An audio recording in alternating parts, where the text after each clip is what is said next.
opponent doesn't do anything. So we're just gonna play Odric. Everything gets lifelink, dust touch, double strike, and all that other good stuff. Make an angel.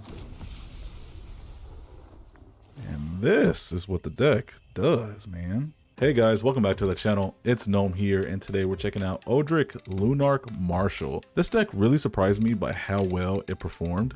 I think I went 11-1 with this deck, and I'm not exaggerating when I say this deck absolutely slaps. The only loss that I took was a 5-color deck that played Shadow's Verdict, and we had a full board, no cards in hand. When that happens, that's pretty much game. They were playing a Tiamat deck. They played Shadow's Verdict turn 5, turn 6, and that was pretty much it.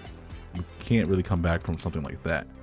But this deck starts out fast and ends the game super quickly if your opponent is not ready for it, especially if you go first. The main things that we focus on, the main keywords, are going to be first strike, double strike, flying, and lifelink and vigilance. The other keywords are just extra, but those are going to be like the main keywords that you see throughout the deck. As you can see, the curve isn't as high, and I didn't separate this deck into piles because it's really just keyword soup or cards that are really good in mono white. Adeline, Resplendent Cathar, Takasia's Welcome, Heliod, Ethereal Escort can perpetually give lifelink to your things, so it's a really solid card. Sarah Paragon can bring back your 3 mana and less drop, so Sarah Paragon comes out, you can pretty much play your whole deck if things are in the graveyard. I mean, Odric just works so well with a lot of 1 and 2 drops. Things like Healer's Hawk has flying and lifelink. Segovian Angel has flying and vigilance. Sarah Ascendant, this thing gets dropped on turn 1 and they don't have an answer for it.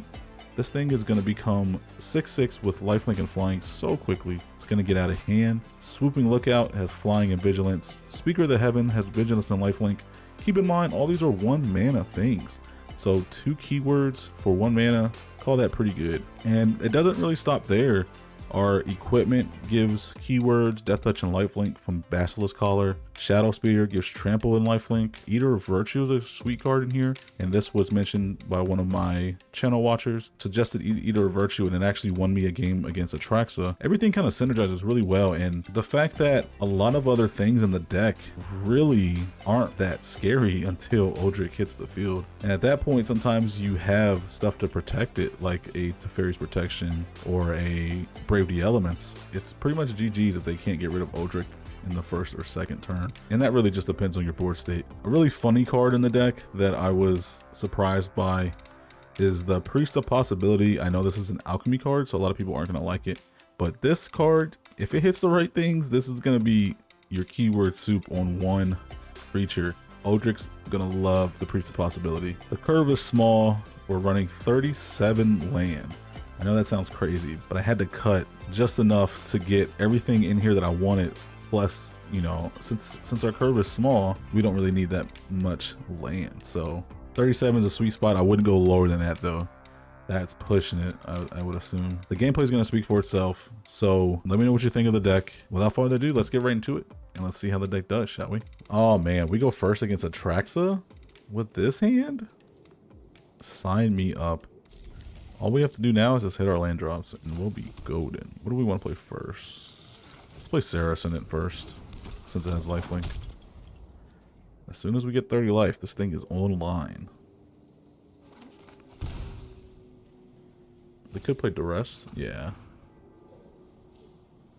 Brave the Elements. I knew he was gonna get rid of that. You mother. Alright, kind of sucks for us, but it's whatever.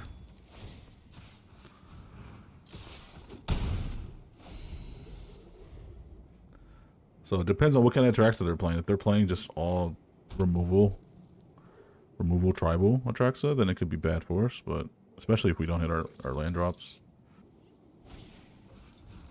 Curse of Silence. So they're going to put that on Odric, or they're going to put that on... Okay, they don't put it on Odric. Let's play the Seasoned Hallowblade. So now Sarah Ascendant is a 8/6 with lifelink and flying. And that is pretty scary to face down on turn 3. I feel like if he had removal, he would have removed it last turn. I don't know if he has removal yet.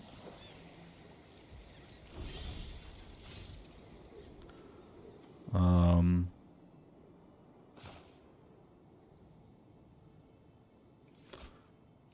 think what we should do is just keep cards in our hand. Let's just keep the cards in our hand. That way, if we need to discard, we can.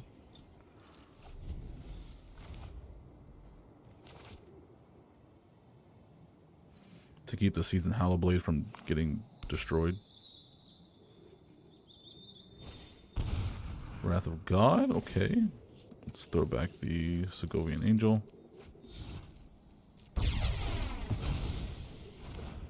So the Saracen gets exiled.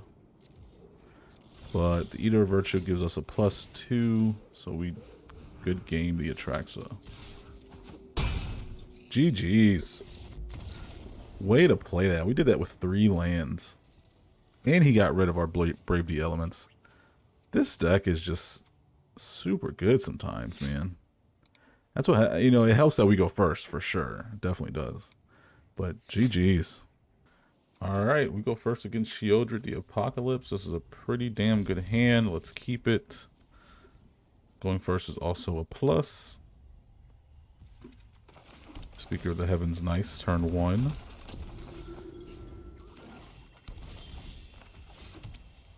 Get the Battlefield Raptor. Let's play the Shadow Spear as well. And pretty soon we might be making angels. Just maybe. Let's play the Adorn Pouncer.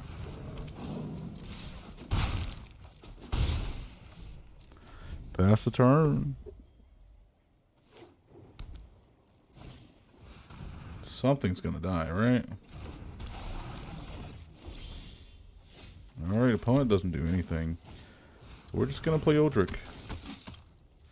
Everything gets lifelink, up touch, double strike, and all the other good stuff.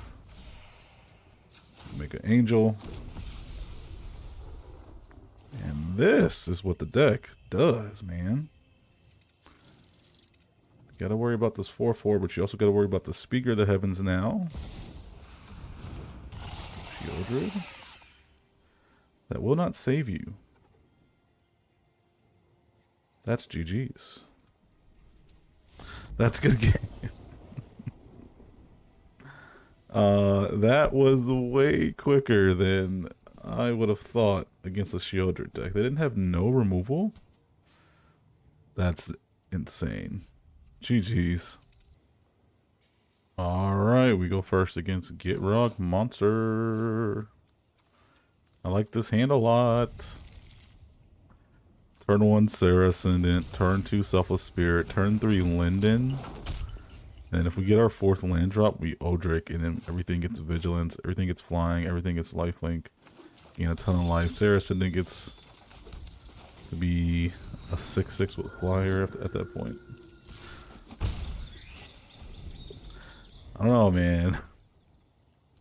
You get the right hand with this deck, it's crazy. Lotus Cobra. Alright. Let's play old Linden here. They might just block. I don't know if they want to though. Don't take the block. Maybe they feel confident about them having removal. They played the Mox Amber so early too. So that's going to give them 4 mana. Because this comes in tapped. Whatever land they get there. Let's see what they get. It's probably going to be binding the old gods. That's what's going to come up. Ravenous Chupacabra. Well, let's see what they target. Sarah Ascendant.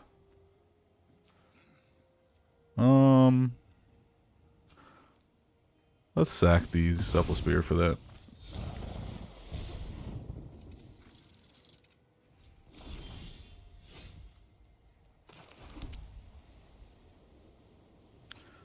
So, go to combat. Everything has Vigilance. We will, Saracen will be flying, but not the other things. You know what? Let's just play Odric. Let's make him have to do stuff. So Saracen is gonna get flying, so they can't block now.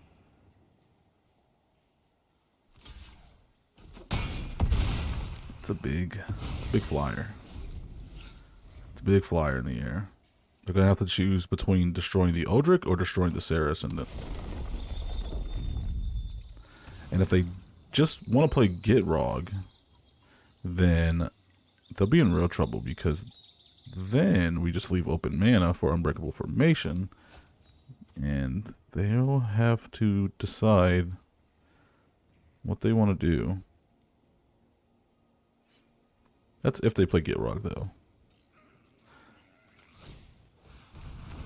Canvas Transformation. So that gets rid of our flying and our lifelink. Okay. But we still have vigilance. Everything still has vigilance. So there's that. It's not the worst. If we get something to destroy this Kindred's transformation, though, we'll be goated. Yeah, they just take the damage, right? They feel like they can, now that we don't have flying, they feel a little safe.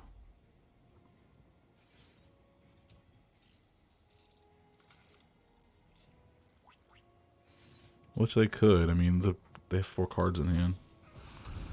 Dread Presence. So they go get their swamp. Alright, let's see what they target. Because I can just play the Unbreakable Formation.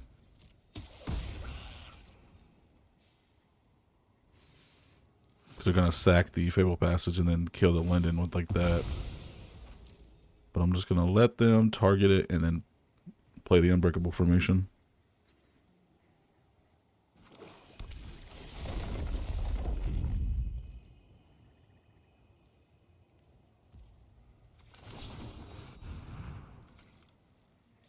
Now, if they have another targeted removal spell, then that would suck, but they don't, so. Let's see what they play. Now, no targeted removal unless it's exile will help them here. They're still alive, though, because they do... The Dread Presence does gain them life. We need, like, Loran with a 3rd path to help us here, or something with like flying and double strike or something.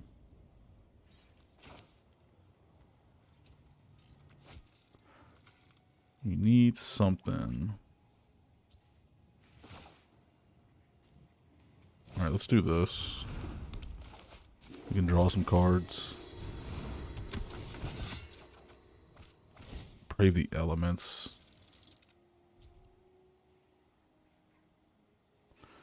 That would have been so good right now.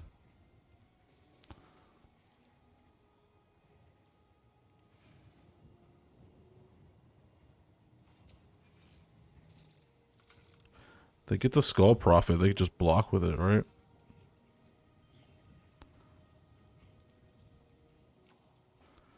Yeah.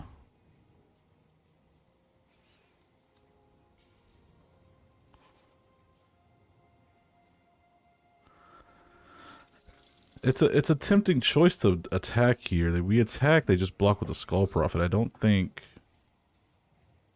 it's worth it.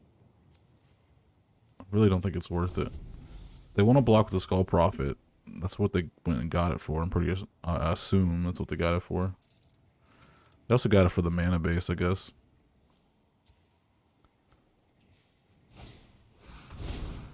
Null Priest. So they kick the Null Priest, get the Chupacabra, kill the Adeline.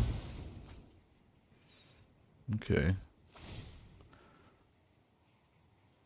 We just need something to help us get over the top here. Like a flyer. Just something like that.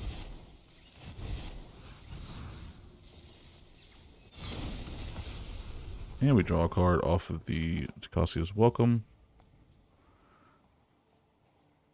If we do protection from... No, everything's going to get flying here, so... With the Steel Seraph trigger first. Flying. So we can kind of fly over the top here. Gain some life. That was a hell of a top deck. Most of our deck is flying anyway. We also have Brave the Elements. Brave the Elements is a really good card.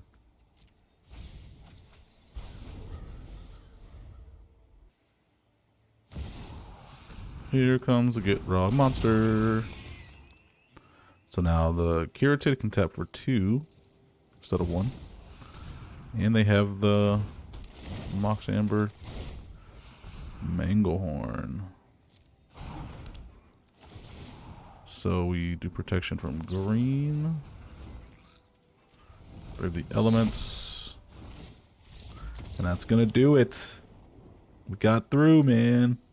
I didn't think we were gonna get through, but we drew some cards, and that was it. GG's. All right, we're up against our friend Sauron's Jeweler.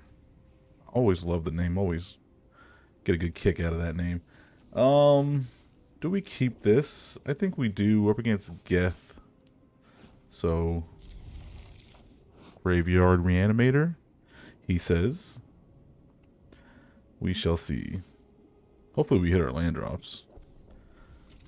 Let's do the Legion's Landing turn 1. Let's get some damage early. I think that'd be pretty sweet. Gives us a life linker. We're gonna need to draw life. We're gonna need to gain life, not draw life. Gnawing Vermin. Pesky little rat. Chewing on the cords. Let's, Geth is a 3/4. I don't know if I want to Kabira takedown that yet. I'm not going to swing just because he's a Reanimator deck. He wants his things to die. Ornithopter. Alright, nope. No blocks.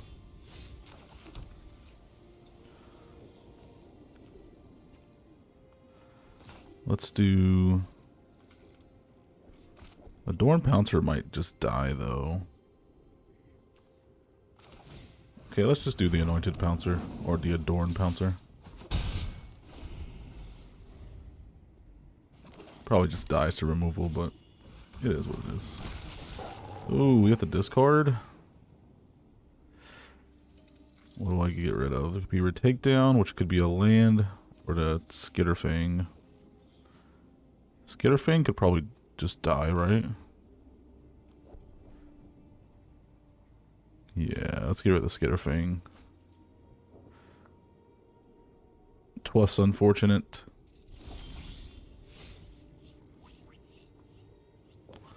So we can Kabira Takedown. We can get rid of the Ornithopter.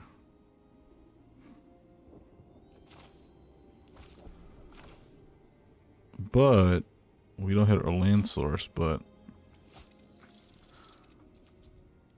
Geth can just bring it right back.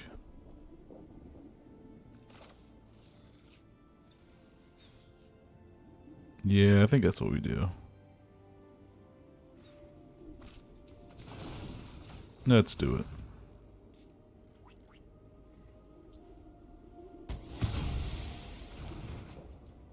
We'll swing with the Adorn Pouncer. This dies to Geth anyway, so he probably just blocks with it. Oh, I forgot about that ability on the Gnawing Vermin. Whoops. You can't fault me for forgetting about that. This card does not see a lot of play. Let's what do we want to do? Play Odric? Let's play Welcoming Vampire. I feel like we need to get some flying on board. And stuff out of our hand. When did he put Ulamog in the graveyard? Oh my god. When was this? When did that occur? Crap. We're in trouble. We are in trouble.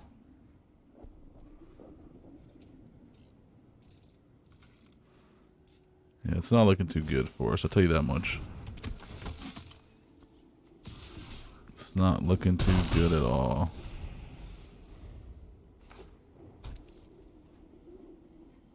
Ulamog, man. Ah, that sucks. Yeah, we'll get rid of that. That's terrible.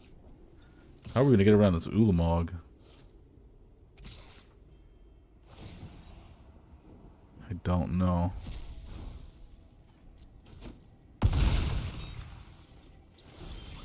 Milled a lot of good cards too. Oketra the True. That'll give us double strike with flying. The Adorn Pouncer would too.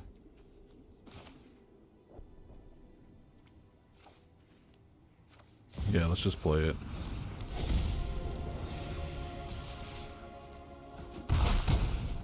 We're just gonna have to pray that he doesn't have removal in hand. He could bring back the Junji.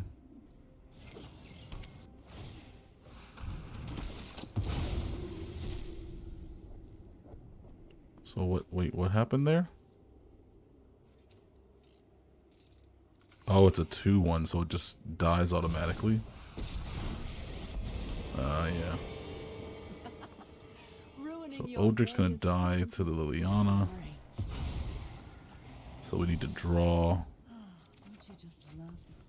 We need to draw our land, an untapped land source. Then we can replay Odric. I can swing over top of everything here and hit the Liliana.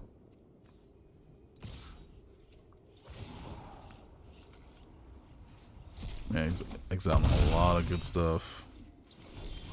Eternal Wanderer. There's our land drop. That's always nice. We play Odric again. I can't attack though, which is sad. I honestly think I need to worry about hitting the opponent. Planeswalker is just gonna have to stay. I'm okay with us discarding because we don't have anything in hand. It's just, you know, them. Everything comes in tap though anyway on their side, so it's not too bad. If we play the Adorn Pouncer, well, he brings back. You think too much. Oh, Crux of Fate. He could have used that to kill our board. Then that we can't even block with the Oketra against the Ulamog. I think that would have probably been the best play.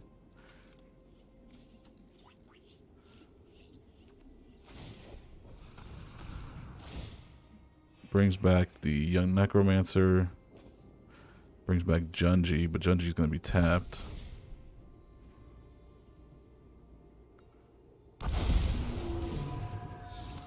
Yeah, maybe using the Crux of Fate.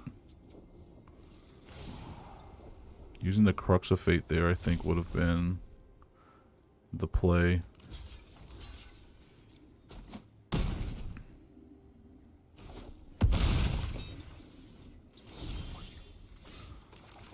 Because now we can attack.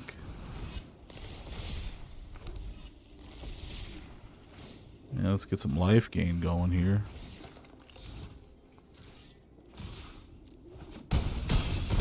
And that is GG's. Woo. I think if he would have played the Crux of Fate and destroyed our board, we would have kept the Oketra, but the Oketra can't block or anything. And he would have kept the Ulamog So then I think we would have been screwed. I think he was just trying to focus too much on his game plan to really see it. But good game, Farron. That could have won either way. GG's. Good stuff. Okay, opponent goes first. We're up against Elish Norn, Grand Cenobite. Pretty good Elish Norn, too. If they get to that 7 mana, we're pretty much dead. Well, that's if we don't have a way to get rid of the Elish Norn, but once they do, a lot of our stuff is 2 toughness or less. So it's definitely a scary time. So I could have played the Swiftfoot Boots there, but I wanted to get the Twin Blade Geist out. So if they have any removal, they can just use attack with the use it on the Twin Blade Geist. Man, that's a tough one here.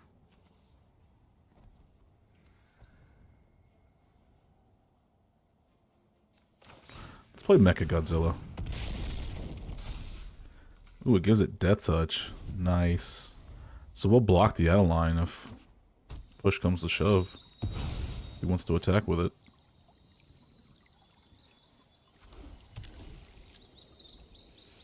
That's just a really good blocker for them. The thing is though, if they tap out here, we play Odric, and then everything's getting Death Touch and Double Strike.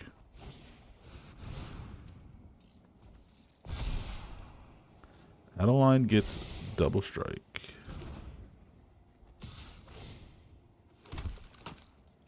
You know what? I'm okay with that. Let's kill the token it makes.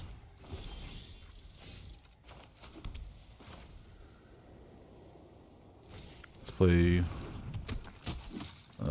Yeah, Mecha Godzilla gets the counter first, so everything gets flying. Double Strike. Pretty damn good. So they might have a board wipe. If they do, we just have to start fresh with our hand here. A board wipe would be really bad for us in this situation too, because it resets the board.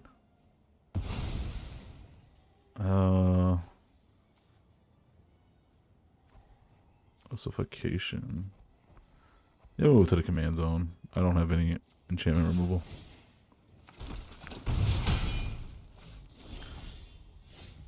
But they did have a board wipe. It would be very bad because we don't have any way to actually keep the pressure on.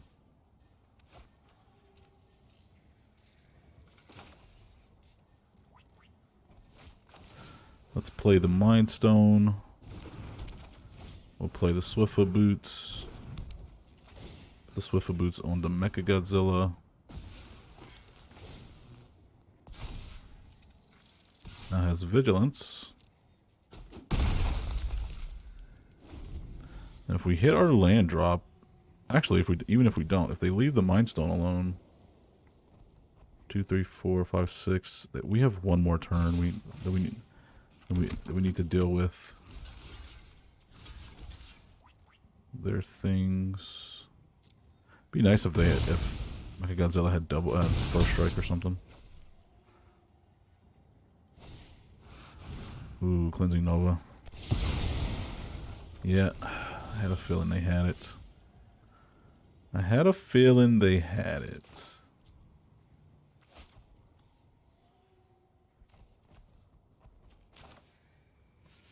Let's play Odric.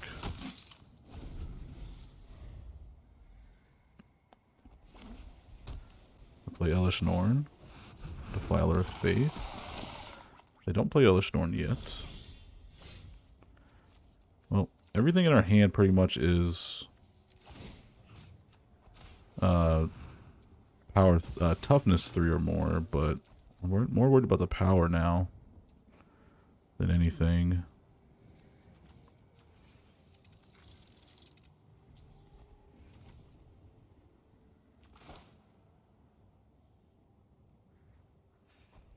Let's play Welcoming Vampire. And then we're going to play the Legion's Landing.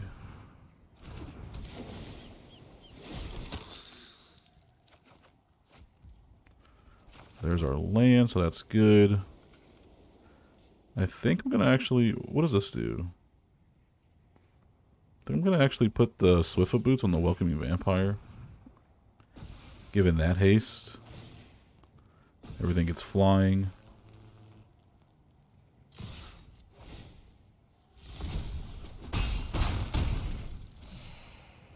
Because we kind of want the flyer in the air, right?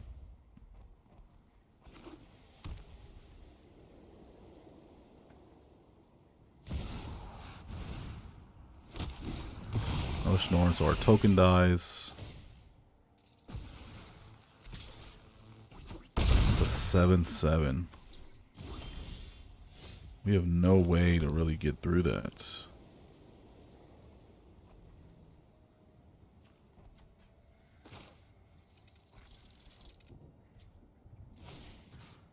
Can we do this?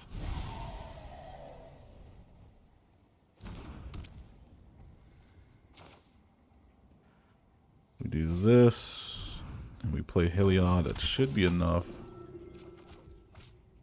Danto Vanguard. Ooh. Yeah, that should be enough to... Should be enough to win.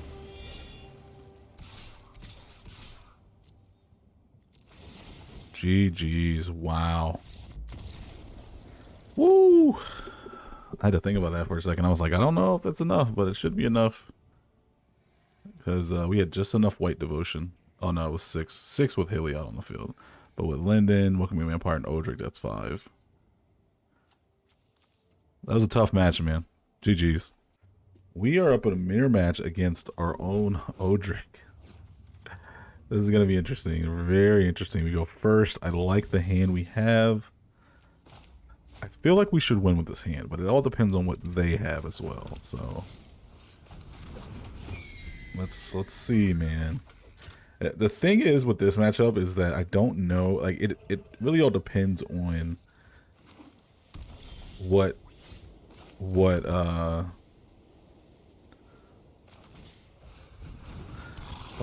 their hand looks like how much death touch stuff do they have, how much double strike stuff do they have, you know, things like that. So let's play the Adeline. Us going first gives us a slight advantage, so there's that aspect. And they haven't played anything yet, so they spent all this time. So they probably what they're probably doing is just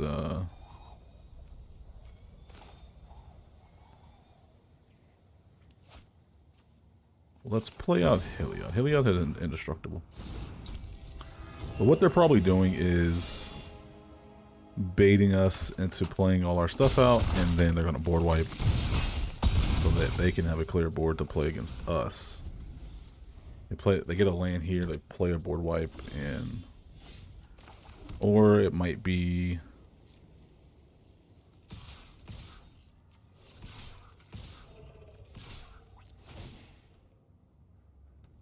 I don't like when they good game because they settle the wreckage. I know exactly what that could mean.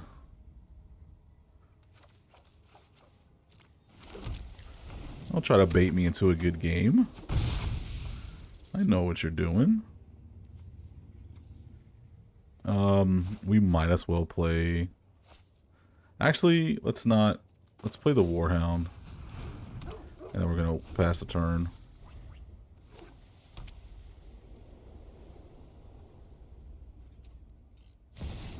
Because we're not getting the Warhound trigger.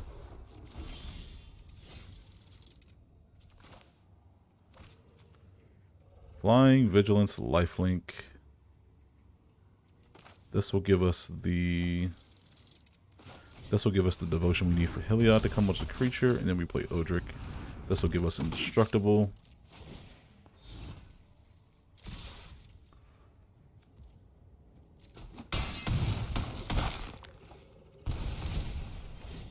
What just happened? That angel does something and I don't know what it does.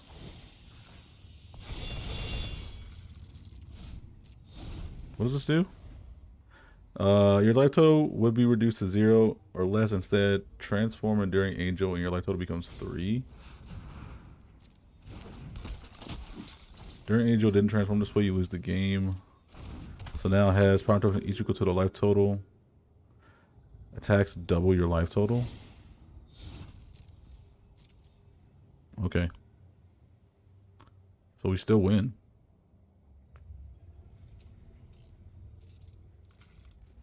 Yeah, I think we still win. I do have lifelink though. Now it's a good game.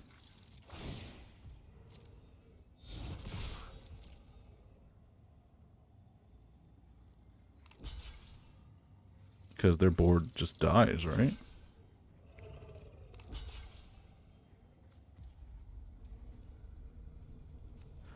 Yeah, there's no point in giving something lifelink.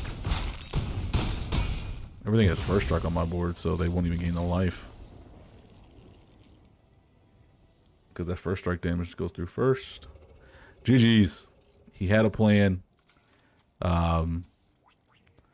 of the Wreckage is a good card, man, but it can really propel your opponents forward sometimes.